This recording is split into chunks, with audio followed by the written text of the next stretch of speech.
এই বাবার ঘটনাটা জানেন না এরকম লোক কমই আছে। আসলে সবাই জানে এই বাবার ঘটনাটা।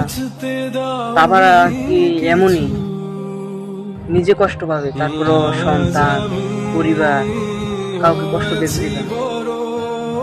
নিজে যুদ্ধ করবে একা, তারপরও পরিবারকে যুদ্ধ করতে দেবে না। আসলে পায়ে সাইকেলে কইরা টঙ্গী থেকে বাড়ি যাবে, তার দেশের বাড়ি কোথায় সঠিক আমার খেয়াল আইতেছে না। কিন্তু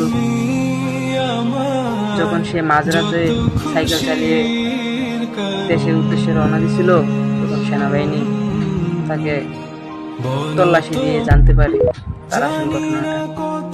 প্রত্যেকটা বাবাকে সিলিউট জানে আমার মন থেকে।